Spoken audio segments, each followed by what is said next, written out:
Bien, buenos días a todos. Bien nacido ser agradecido, y yo no puedo empezar sino dando las gracias a mis amigos José Antonio y Santiago por haberme invitado, por su generosidad. Ayer dieron una muestra más, y a toda la familia Hiera, Portugal incluido. Me han encargado que hable de la importancia que puede tener el factor hematológico en los fracasos de implantación y abortos de repetición. Tema profuso, confuso y difuso, como enseguida les voy a mostrar. Un poco hablaré de qué son las trombofilias, trombofilias y fallo repetido, trombofilias y abortos de repetición, y finalizaré con un breve apunte sobre la terapia anticoagulante. Pero antes de nada necesito hacer un pequeño homenaje, con un enorme agradecimiento, a una persona que está aquí y que pertenece a Hiera. Como este simposio se ha tenido que retrasar en dos ocasiones, cuando yo iba a hablar la primera vez, mi nieta era así, todavía ni siquiera sabíamos que era mi nieta, y esta es mi nieta actualmente, que tiene 6 meses. Fue un ciclo de reproducción asistida en el que la transferencia fue particularmente difícil, y probablemente esta niña, que se llama Julia, no estaría aquí sin un consejo que me dio mi amigo José Antonio Domínguez, que es un sabio absoluto, humilde encima, y que me fue extraordinariamente útil. Así que, media niña, casi es tuya.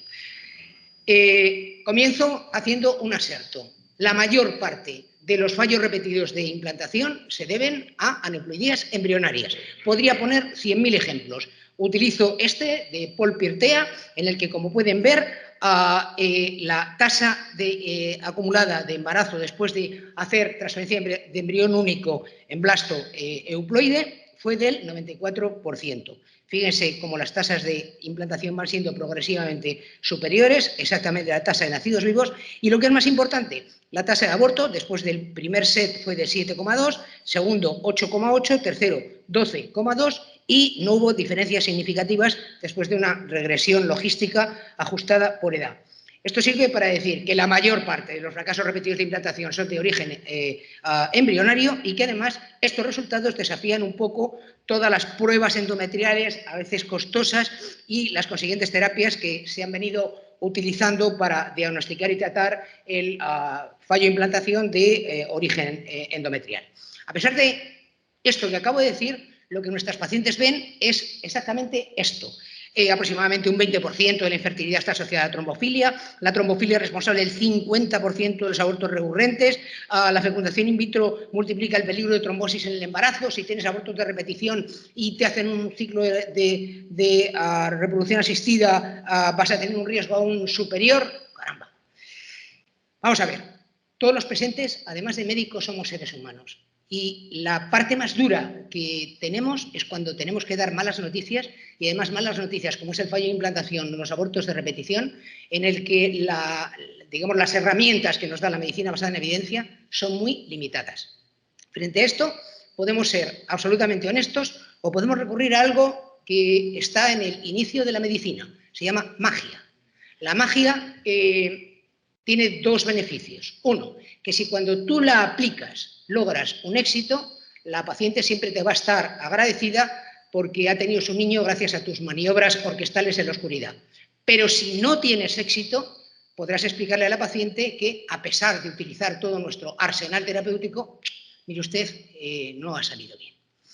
Bien, ¿qué son las trombofilias? Son alteraciones de las proteínas plasmáticas que intervienen en la coagulación, con tendencia a desarrollar tromboembolismo arterial o venoso, y un sustrato de hipercoagulabilidad o alteraciones en las fibrinolisis. Pueden ser hereditarias, siendo las más importantes la mutación o variante genética del factor 5 Leiden, la de la protrombina, el déficit de proteína C, proteína S y antitrombina, y dentro de las adquiridas la más importante es el síndrome antifosfolípido.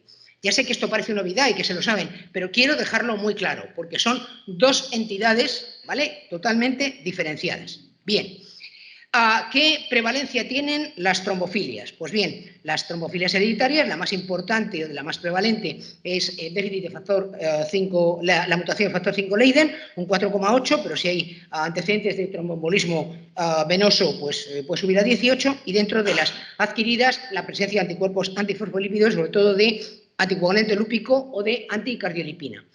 ¿Qué probabilidad en función del estatus clínico? Pues sobre todo con respecto a las complicaciones obstétricas, el aborto tardío, la muerte neonatal y el hecho de tener 3 abortos de repetición. ¿Qué es un síndrome antifosfolípido?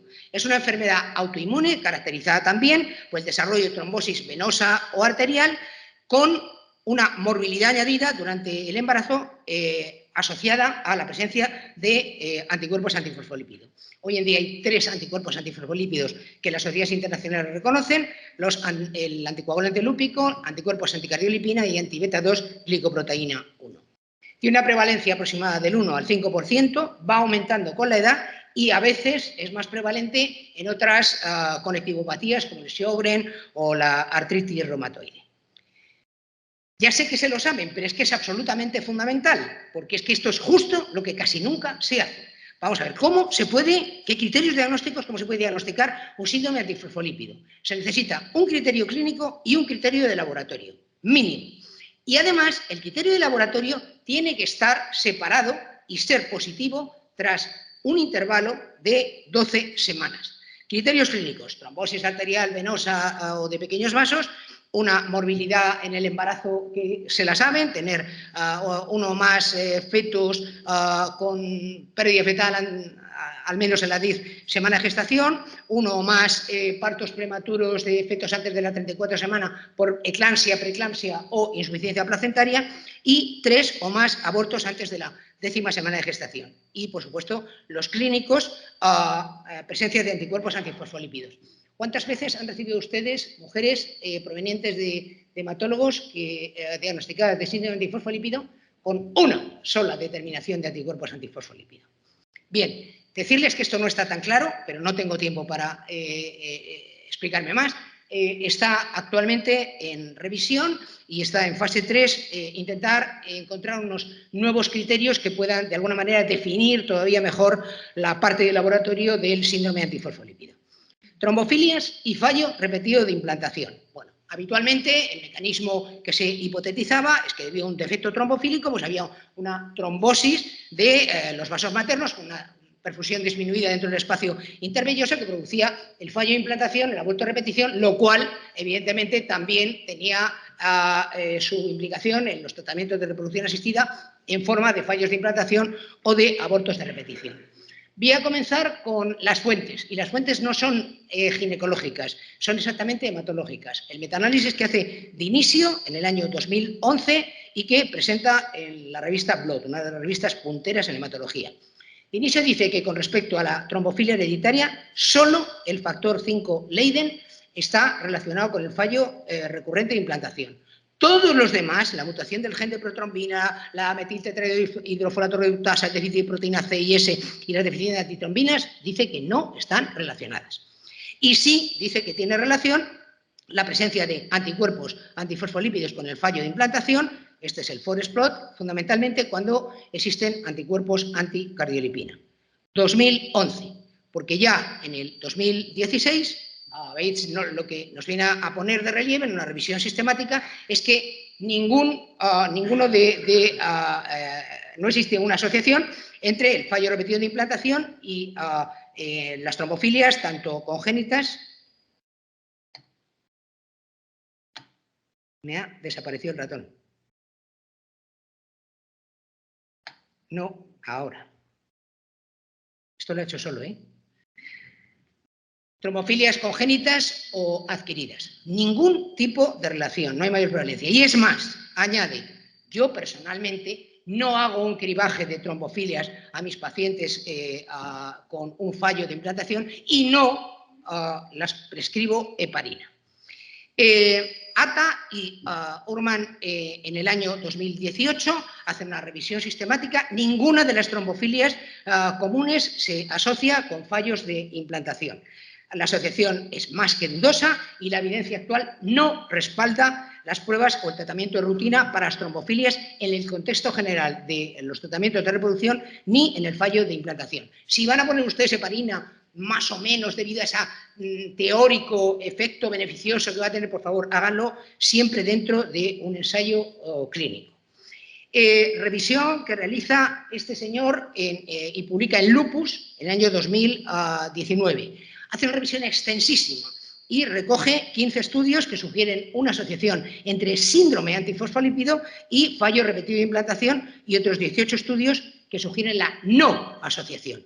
Y acaba concluyendo que aunque en algunos estudios retrospectivos se ha sugerido una asociación entre anticuerpos antifosfolípidos y fracaso de implantación, no se ha objetivado en los estudios prospectivos publicados hasta el momento. No existe evidencia suficiente para respaldar la solicitud rutinaria de anticuerpos antifosfolípidos en pacientes con infertilidad. Además, no existen estudios bien diseñados que demuestren que las pacientes infértiles con anticuerpos antifosfolípidos positivos o con fallos recurrentes de implantación requieran tratamiento. ¿Qué dice la sociedad canadiense? Que no hay que hacer cribaje de trombofilias. Esta es una recomendación fuerte en base a la evidencia insuficiente.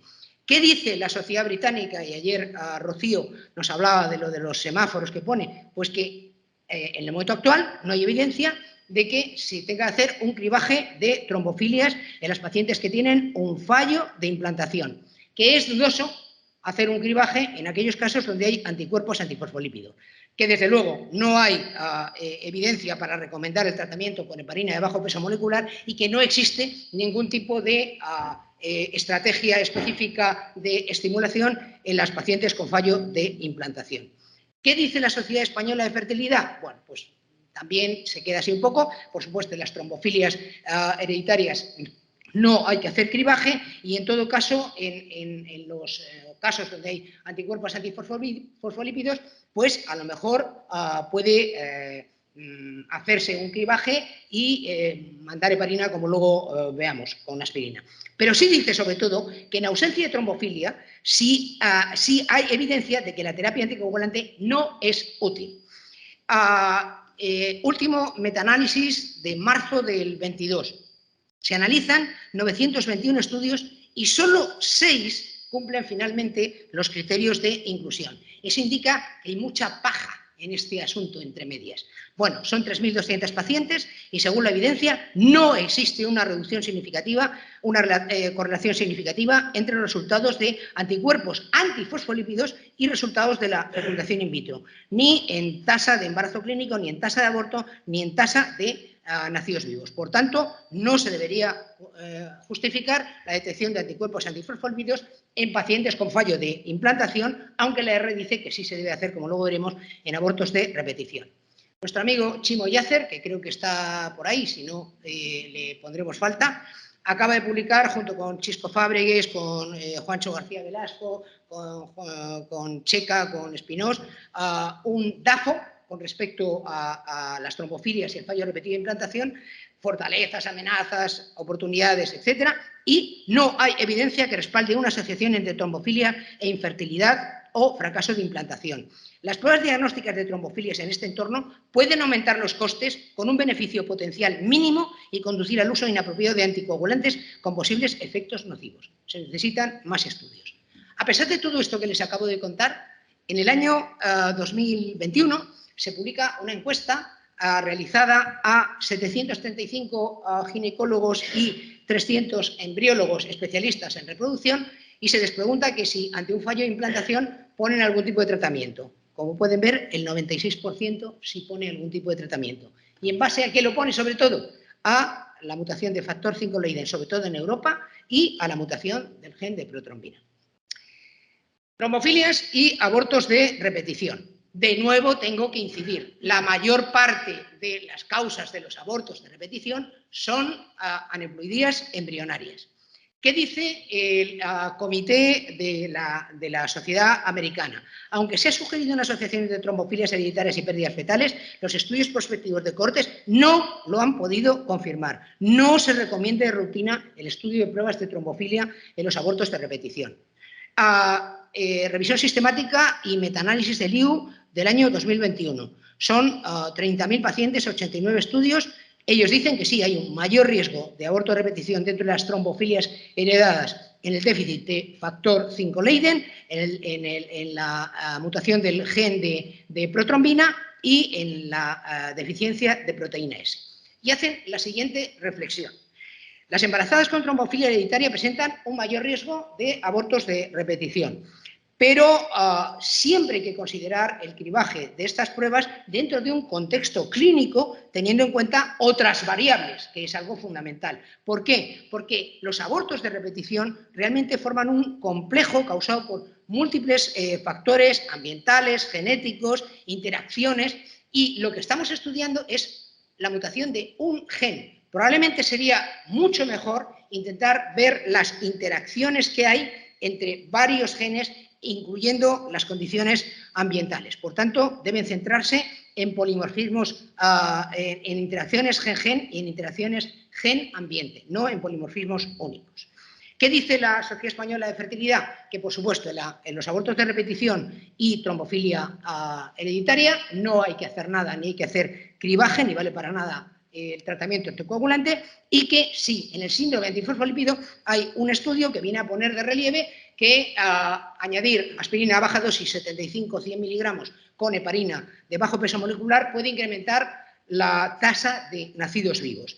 Y añade, en ausencia de trombofilia congénita adquirida, la aspirina y la heparina no han demostrado ningún efecto beneficioso ni es recomendable en los abortos de repetición. Vale. Nuevo revisión sistemática y metaanálisis acerca del polimorfismo o de la variante genética más frecuente asociada a la mutación del factor 5 Leiden, que es esta, la H1299R. Pues bien, no tiene ningún tipo de riesgo incrementado en los abortos de repetición esta mutación. Y esto es en heterocigosis y en homocigosis. Por tanto, no hay una asociación entre la variante más frecuente de mutación de factor 5 Leiden y los abortos de repetición. ¿Qué dice la ESRE? Pues lo mismo, que los abortos de repetición y las tromofilias hereditarias no hay que hacer absolutamente nada, que sí se debería hacer cribaje en el caso de las trombofilias adquiridas, que por supuesto el tratamiento anticoagulante no vale absolutamente para nada en las trombofilias hereditarias y que quizá pueda ser útil en las trombofilias adquiridas, es decir, en el síndrome antifosfolípido. Y como consejo de buena práctica clínica, se sugiere que el tratamiento anticoagulante en mujeres con pérdidas de repetición y anticuerpos solo se deberían prescribir este tratamiento anticoagulante en el contexto de la investigación clínica. Penúltimo metaanálisis, año 2020. 1.985 publicaciones. Solo 19 cumplían los criterios para el metaanálisis. Mucha paja al respecto. Para las trombofilias hereditarias no existe ningún tipo de incremento de abortos de repetición, ni en la mutación del factor 5 Leiden, ni en la protrombina, ni en el déficit de proteína S, ni en el déficit de proteína C. Y con respecto al síndrome antifosfolípido, parece que tampoco tiene relación en este metaanálisis. Y dicen, la prevalencia de los anticuerpos antifosfolípidos en pacientes que tienen 2 o 3 o más abortos sigue siendo baja. Y, por tanto, el valor pronóstico de los resultados queda flotando en el megaespacio, ¿vale? Actualmente no se dispone de un tratamiento basado en la evidencia que haya dado resultado en los abortos de repetición. 3 palabras sobre terapia anticoagulante. En el fallo repetido de implantación sin trombofilia, lo he dicho ya de forma clara, pero por si acaso, en todos estos estudios, incluyendo el metaanálisis del 12, que es un poco antiguo, de Sesandri y Kamal Sunkara, o el más reciente de Sinistadidis, el uso indiscriminado de heparina no mejora la tasa de embarazo clínico ni la de nacidos vivos en mujeres con fallo repetido de implantación. Hay un estudio multicéntrico sobre tromofilias hereditarias que se empezó en el 2011 y que sigue en evolución, ¿vale? Y digamos que ellos calculan que para el 2025 podrán tener conclusiones claras. Es un estudio absolutamente escrupuloso. Pues bien, hablando de la discrepancia entre la evidencia científica y la práctica clínica habitual, dice aunque las pautas actuales establecen que no se dispone de evidencia de un efecto beneficioso de la heparina de bajo peso molecular en mujeres con abortos espontáneos recurrentes y trombofilia hereditaria, el tratamiento es además oneroso, se asocia a sangrados. Algunos médicos tienden a emplear el beneficio de la duda y a prescribir heparina de bajo peso molecular a sus pacientes. Magia. ¿Qué dice la R? Lo mismo, en los abortos de repetición con trombofilia hereditaria no hay que prescribir heparina ni tratamiento anticoagulante, y en los casos de síndrome antifosfolípido, con una evidencia muy débil, puede ser útil el tratamiento anticoagulante. ¿Qué dice Cochrane? Que la aspirina sola en los abortos de repetición y síndrome antifosfolípido no es útil ni para incrementar la tasa de nacidos vivos ni para las pérdidas de repetición. Y que, sin embargo, el tratamiento en el SAF y los abortos de repetición con aspirina baja dosis y heparina sí puede ser útil para aumentar la tasa de nacidos vivos o reducir la tasa de abortos de repetición. Pero esto es sobre todo en base al peso que en este metaanálisis tiene un estudio, exactamente el estudio de Bao, que es el que hace que la balanza se incline claramente para un lado. Entonces, puede ser útil en estos casos, pero con frecuencia los eventos adversos no se informaron o no se informaron de manera uniforme. Por tanto, es necesario hacer más estudios que vean el balance real, que puedan ver exactamente el riesgo específico individual de cada paciente y hacer un balance beneficio-riesgo. Mensajes, algunos claros, otros más confusos para llevar a casa. La mayor proporción de fallos de implantación y abortos de repetición son debidas a aneuploidías embrionarias. No existe evidencia alguna para solicitar de forma rutinaria un estudio de trombofilias hereditarias o adquiridas antes de iniciar un tratamiento de reproducción. Respecto al fallo de implantación, la asociación trombofilia congénita o adquirida y fallo de implantación es muy dudosa. No existen estudios prospectivos bien diseñados que demuestren una asociación con la mutación factor 5 Leiden o con los anticuerpos antifosfolípidos. Las guías fundamentales, la canadiense, la británica, la americana, la española, no respaldan la solicitud de pruebas para descartar trombofilias, síndrome antifosfolípido incluido, ni el uso de tratamiento anticoagulante en mujeres con fallo de implantación. Y respecto a los abortos de repetición, las pruebas de trombofilia hereditaria deben ser consideradas dentro de un contexto clínico, teniendo en cuenta todas las demás variables como el origen étnico, la frecuencia y el momento del aborto espontáneo, y además las futuras investigaciones tienen que centrarse no solo en los polimorfismos genéticos únicos, sino en las combinaciones de polimorfismos múltiples. No existe una asociación entre la variante más frecuente de la mutación factor 5 Leiden en heterocigosis u homocigosis y abortos de repetición. En las mujeres con 2 o más abortos es ortodoxo solicitar anticuerpos antifosfolípidos, aunque su prevalencia positiva parece ser que es baja. En los abortos de repetición de mujeres con síndrome antifosfolípido, con una evidencia débil, las principales sociedades, R, Sociedad Americana, la SEP, recomiendan el uso de heparina de bajo peso molecular y aspirina en baja dosis para intentar incrementar la tasa de nacidos vivos en sucesivos embarazos. La combinación heparina más aspirina durante el embarazo puede aumentar la tasa de nacidos vivos en mujeres con síndrome antifosfolípido en comparación con el uso solo de aspirina. Antes se me ha olvidado decirles también que muchas veces cuando se prescribe heparina no se sabe si hay que utilizarla de forma profiláctica o en dosis terapéuticas. Vale, en Cochrane lo que nos dice es que las dosis terapéuticas no son más eficaces que las dosis profilácticas. Y finalmente, para que quede claro, el uso indiscriminado de la heparina no mejora la tasa de nacidos vivos ni en el fallo repetido de implantación ni en los abortos de repetición. Nos quedan todavía piezas, a propósito de tu puzzle, Vicente, ¿ves? Nos leemos el pensamiento, para poder hacer llegar a conclusiones mucho más claras. He intentado, por lo menos, aclarar lo que ya resulta evidente. Y no me puedo ir de aquí sin hacerles una pregunta a los ginecólogos. ¿Qué hacéis cuando llega una mujer con un fallo repetido de implantación, un aborto de repetición, presentando una amenaza de aborto y está con heparina o aspirina? ¿Quiénes eliminaríais en ese momento? ¿Quiénes dejaríais de prescribir el tratamiento anticoagulante? Levantad la mano, por favor. Vale. Si lo suspendéis, no servían para poder mantener el embarazo. Pues eso, nada más. Muchas gracias.